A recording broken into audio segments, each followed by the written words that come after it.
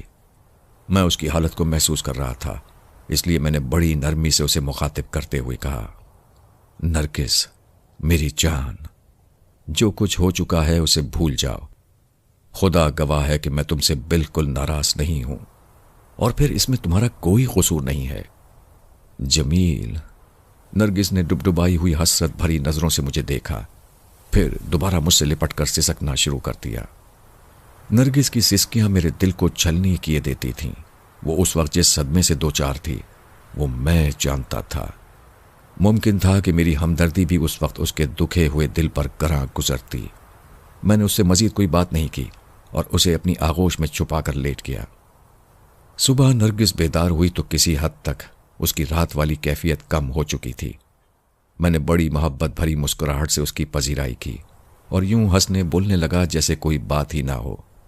حتی الامکان میری کوشش یہی تھی کہ نرگس ان باتوں کو بھول جائے، مگر میں یہ محسوس کر رہا تھا کہ وہ ذہنی طور پر کسی الجھن میں مبتلا ہے۔ دوپہر کے کھانے کے بعد ہم آرام کی غرض سے لیٹے تو نرگس نے مجھ سے پوچھ ہی لیا، جمیل، کل رات میں ایڈورڈ پارک کیسے پہنچ گئی تھی؟ اور وہ شخص؟ غلطی میری تھی جو میں اس پر اعتماد کر بیٹھا۔ میں نے جلدی سے نرگس کی بات کاٹ کر کہا، کل رات تم میرے ہی ساتھ وہاں گئی تھی، کیا تمہیں کچھ یاد نہیں؟ نہیں، نرگس نے ایک سد بھر کر جواب دیا، مجھے کچھ یاد نہیں، کچھ بھی یاد نہیں کہ میں آپ کے ساتھ کہاں گئی تھی، لیکن میرا خیال ہے کہ میں شام کو درگاہ جانے کے ارادے سے نکلی تھی۔ اس وقت آپ دوسرے کمرے میں تھے اور میں نے، خدا را اپنے ذہن کو پریشان مت کرو، میں نے نرگس کو بڑے پیار سے سمجھایا، جو کچھ ہو چکا ہے اسے بھول جاؤ۔ نرگس میرے سمجھانے بجھانے پر خاموش تو ہو گئی، لیکن اس کے چہرے پر الجھن کے تاثرات ہنوز موجود تھے۔ میں محسوس کر رہا تھا کہ اس وقت وہ کیا یاد کرنے کی صحیح کر رہی ہے۔ انکا کی پراسرار قوت نے اس کی یادداشت کو درمیان سے منقطع کر کے واقعات کے تسلسل میں خلا پیدا کر دیا تھا۔ وہ ان ٹوٹی ہوئی کڑیوں کو جوڑنے میں بری طرح ناکام ہو رہی تھی، اور یہی ناکامی اس کی الجھن کا سبب بن گئی تھی۔ میری سمجھ میں نہیں آ رہا تھا کہ اسے کیوں کر تسلی دوں۔ ان حالات نے مجھے بھی پریشان کر دیا تھا۔ رات جو کچھ میں نے اپنی نظروں سے دیکھا تھا اسے فراموش کر دینا میرے بس میں بھی نہیں تھا۔ انکا کے لیے میرے دل و دماغ میں شدید نفرت کا طوفان بپا تھا۔ اس کے ساتھ ہی نرگس کی کیفیت بھی میرے لیے پریشان کن تھی۔ چنانچہ میں نے فوراً ہی یہی فیصلہ کیا کہ نرگس کو لے کر دہلی سے چلا جاؤں۔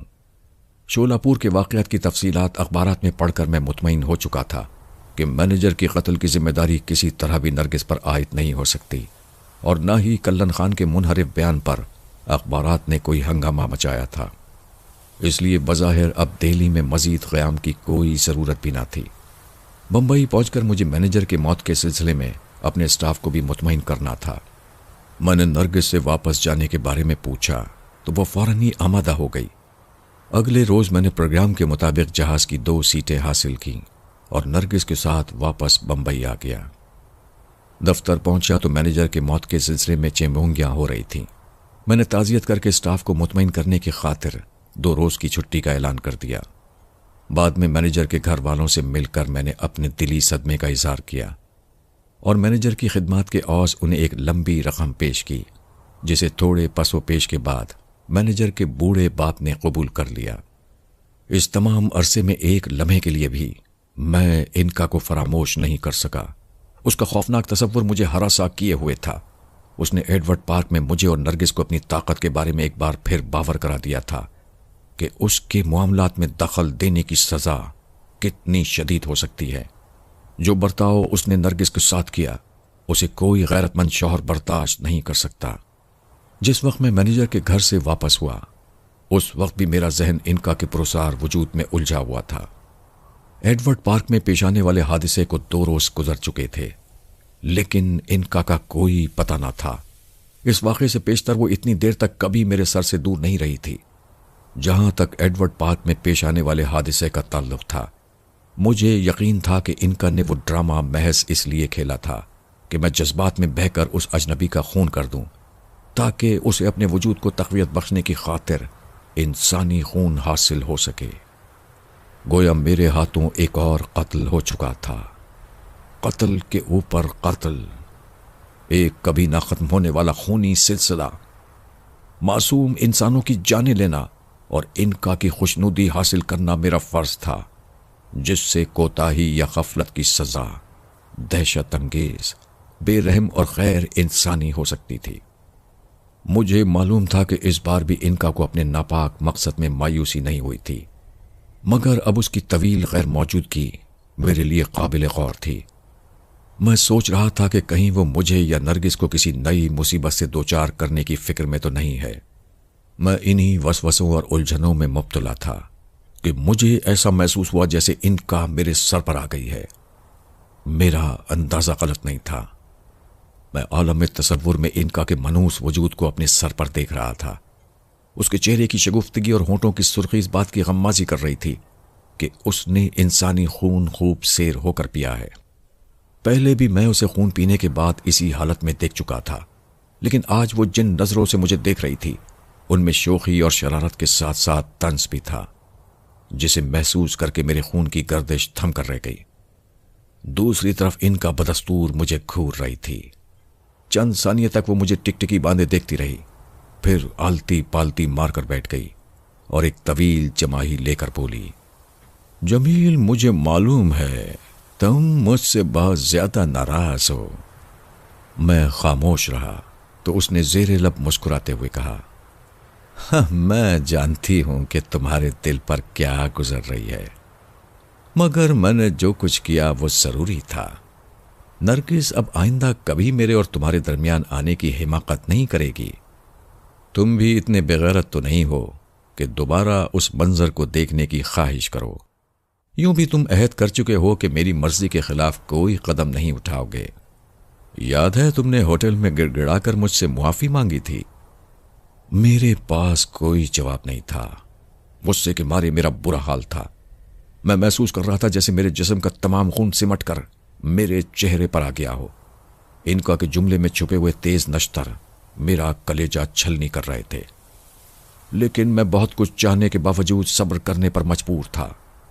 انکا نے میری کیفیت کو محسوس کیا تو بڑے چپتے لہجے میں بولی، جمیل، نرگس سے شادی کرنے سے پہلے تم نے بھی تو بہت ساری لڑکیوں کو برباد کیا تھا۔ اگر تمہاری شرارتوں کا علم ان میں سے کسی کے شوہر کو ہو جائے تو اس کے دل پر کیا گزرے گی؟ انکا، میرے صبر کا پیمانہ چھلک پڑا۔ تم نرگس کو بازاری عورتوں سے وابستہ کر رہی ہو۔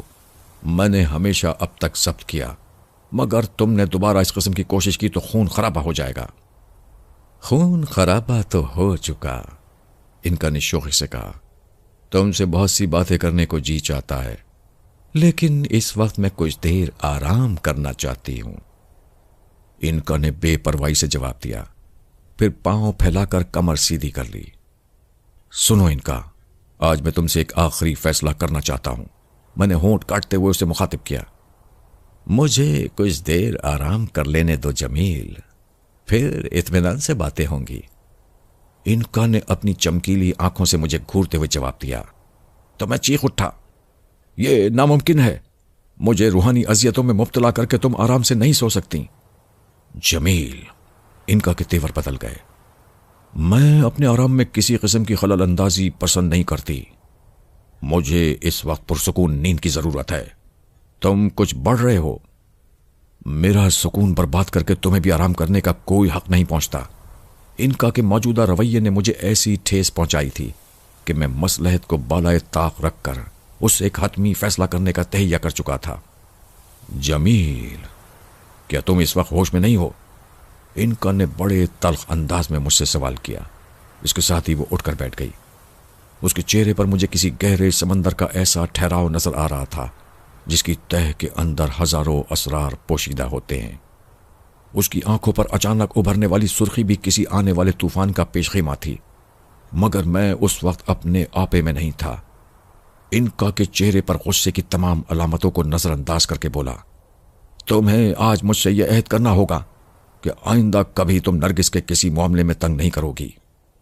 یہ صرف اسی صورت میں ممکن ہے کہ تم نرگس کو سختی سے منع کر دو، وہ میرے اور تمہارے درمیان کوئی رکاوٹ پیدا کرنے کی حماقت نہ کرے۔ نرگس میری بیوی ہے، میں نے دل ملا کر کہا۔ میں اختیارات کے سلسلے میں اس کی حق تلفی نہیں کروں گا، اور میں تمہاری محسن ہوں۔ انکا نے مجھے قہر آلود نگاہوں سے دیکھتے ہوئے کہا، تمہیں اس بات کو ہمیشہ سامنے رکھنا چاہیے کہ اگر میں نے تمہیں دولت مند نہ بنایا ہوتا تو تم کبھی نرگس کو حاصل نہیں کر سکتے تھے۔ تم چاہو تو اپنی دولت واپس لے سکتی ہو۔ میں بھنا کر بولا، میں غریب مگر خوش رہنا چاہتا ہوں۔ مجھے کوئی اعتراض نہیں، بشرط یہ کہ دولت کے ساتھ ساتھ نرگس کو بھی مجھے واپس کر دو۔ یہ ناممکن ہے، میں پوری قوت سے چلایا، تم نرگس کو مجھ سے کبھی نہیں چھین سکتی۔ جمیل، اس بار انکا کا لہجہ بہت زہریلا تھا، شاید ابھی تمہیں کچھ اور بتانا پڑے گا۔ تم بار بار معافی مانگتے ہو اور اپنے عہد سے پھر جاتے ہو۔ تم یہ کیوں کرتے ہو جمیل؟ نہ جانے کیوں تمہیں پچھلی اذیتیں یاد نہیں رہتی۔ تم یہ کیوں بھول جاتے ہو کہ تم کس سے ایسی باتیں کرتے ہو؟ میں جانتا ہوں کہ میں کس بلا سے ایسی باتیں کرتا ہوں، مگر برداشت کی بھی ایک حد ہوتی ہے۔ تم نے میری زندگی میں سکھ سے زیادہ دکھ دیے ہیں، مجھے یہ سودا منظور نہیں، اور میں اپنی بربادی دیکھ سکتا ہوں، لیکن نرگس… جمیل، انکا نے غضبناک لہجے میں میری بات کاٹتے ہوئے کہا، مجھے اس بات پر مجبور مت کرو کہ میں تمہیں راہ راست پر لانے کے لیے پھر کوئی تماشا دکھاؤں۔ بہتر ہے کہ خاموش رہو، خاموش رہو اور جیسے میں کہتی ہوں کرتے جاؤ۔ نتائج کی ذمہ داری مجھ پر چھوڑ دو، گناہ سارے میرے ذمے کر دو، خود عیش کی زندگی بسر کرو۔ انکا کا لہجہ اس قدر خطرناک تھا کہ ایک ثانیے کے لیے میں گنگ ہو گیا، لیکن یہ کیفیت زیادہ دیر برقرار نہ رہ سکی۔ انکا نے نرگس کی پاکیزگی کو داغدار بنانے کے لیے جو شرمناک ڈرامہ سٹیج کیا تھا، اس کے ایک ایک منظر نے میرے ذہن میں ہیجان برپا کر دیا تھا۔ میں اپنی موت کو گوارا کر سکتا تھا، لیکن یہ کسی قیمت پر برداشت نہیں کر سکتا تھا کہ نرگس پھر کبھی اس دل آزار صورتحال سے دوچار ہو۔ چنانچہ میں نے فوری طور پر ایک فیصلہ کر کے کہا، انکا سنو، میرا خیال ہے کہ یہ فیصلہ کر ہی لو، تم مجھے جان سے مار ڈالو، لیکن میں کسی قیمت پہ بھی نرگس کے معاملات میں دخل اندازی کی اجازت نہیں دے سکتا۔ تم اور مجھے کسی بات سے روک سکو گے؟ انکا بے اختیار ہنستی، پھر دوبارہ سنجیدگی اختیار کر کے بولی، سنو جمیل، تمہاری حیثیت کیا ہے یہ تمہیں معلوم ہے، تمہیں میرے ہر حکم کی تعمیل کرنی پڑے گی۔ رہا نرگس کا معاملہ تو بہتر ہے کہ تم اس سلسلے میں اپنی زبان بند رکھو، ورنہ ایڈورڈ پارک میں جو کچھ پیش آ چکا ہے میں تمہیں اس سے زیادہ گھناؤنے حالات سے دوچار کر دوں گی۔ اگر تم نے ایسا کیا تو میں تمہارے گندے وجود کو کسی حقیر کیڑے کی طرح کچل ڈالوں گا۔ غصے کی شدت نے میرے سوچنے سمجھنے کی صلاحیتوں کو زائل کر دیا تھا۔ میں اپنے دل کے بخارات نکالتا رہا اور جو منہ میں آیا کہتا رہا، نہ جانے کیا کیا بکتا رہا۔ ان کا تعجب خیز نظروں سے میرے وحشیانہ انداز میں اور بدلے ہوئے طرز عمل کو دیکھ رہی تھی۔ جب تک میں بولتا رہا وہ خاموش رہی، پھر چپ ہوا تو اس نے آہستگی سے کہا، جمیل، مجھے تم سے ہمدردی ہے، مگر اس کے باوجود تمہیں ہوش میں لانے کے لیے مجبور ہوں۔ میں کوئی جواب دینا ہی چاہتا تھا، لیکن سر میں اچانک ہونے والی شدید چبھن نے مجھے تڑپا دیا۔